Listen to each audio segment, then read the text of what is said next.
I was 15 years old when I read the autobiography of Malcolm X, and it changed my life. In fact, up until a few days ago, it was still my favorite book, despite the fact that I was no longer in the same place I was when I first read the book. Now, I say it was my favorite book up until a few days ago because now I have a new favorite book. This book, Israel is Just the Beginning by Moshe Feiglin, is my new favorite book. I sincerely believe it's the best book I've ever read, and I wish everybody would read it. Regardless if you're Israeli, Arab, European, American, Canadian, regardless if you're Jewish, Christian, Muslim, atheist, I think everybody should read this book. And if money were no object, I would buy as many copies as I could and hand them out to as many people as I could like I was a Jehovah's Witness.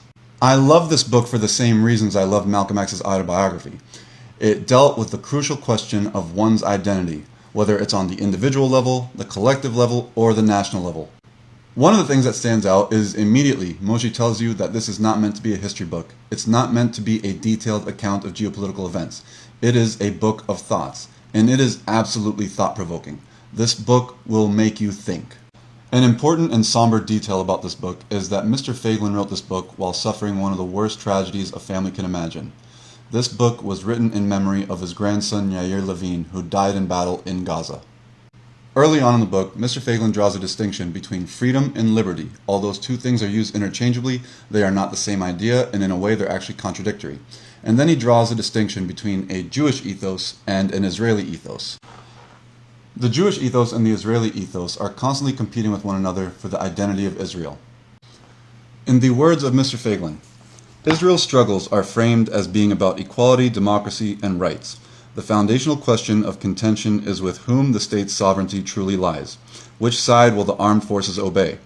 All of these topics of debate expose the fact that Israel's internal dialogue remains primarily rooted in the terminology akin to that of the French Revolution. The discourse takes place in the language of Israeli, not Jewish identity. The Israelis know exactly what they want. They have a dream, the Zionist dream of normality, to be a nation like all the other nations, and they have a language in which to articulate the dream. But the Jews don't know how to even explain to themselves what it is they want. They are mute, their dream buried deep within their souls. They have no alternate language that will bring it to the forefront of national consciousness and present it as an alternative to the Zionist dream of normality.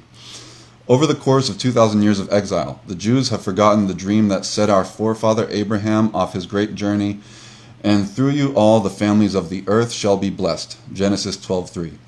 And thus Judaism has been relegated to the status of just another religion within the Enlightenment hegemony.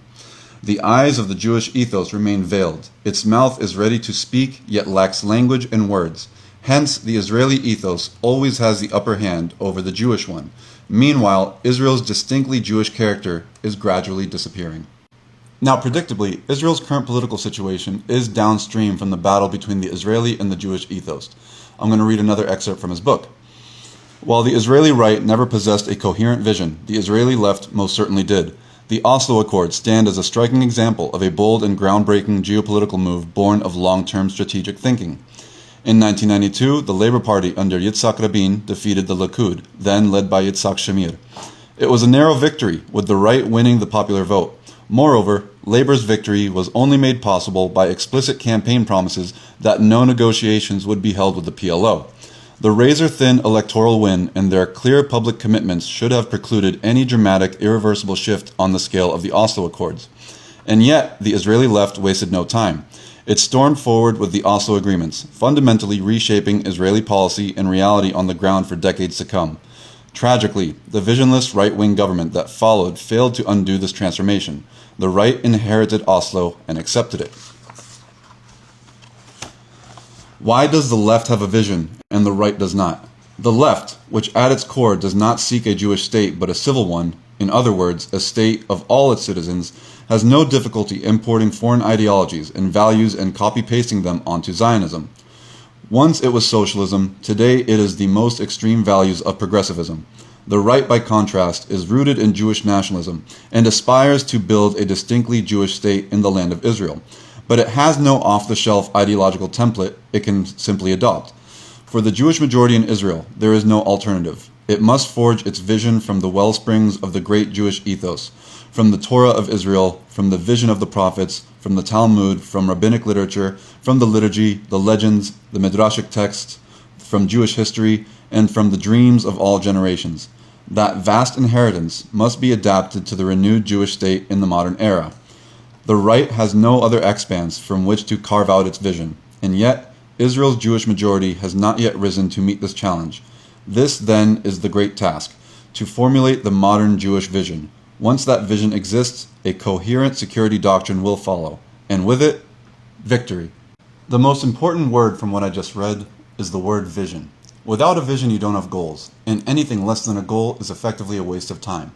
Let's be clear about what a vision is. A vision isn't you telling me what you don't want.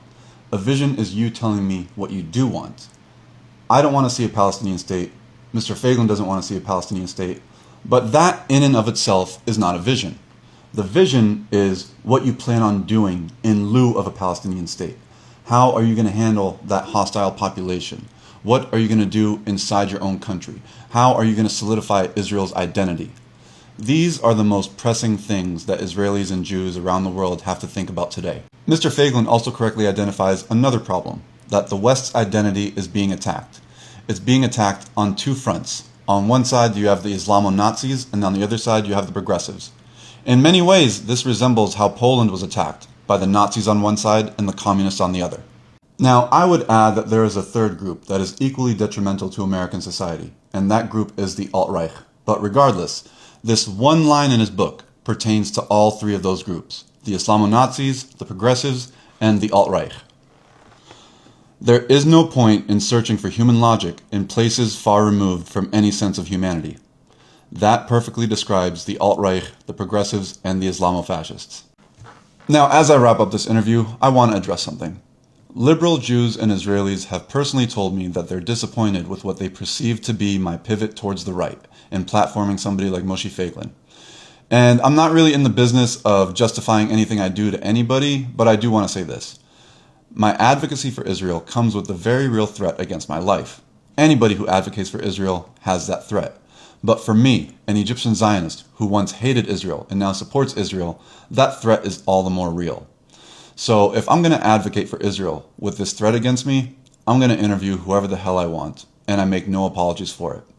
If someone like me can have a conversation with Moshe Feiglin, you guys have zero excuse not to read his book. I hope this book review inspires you to buy his book. I promise you it's worth the read. Thank you.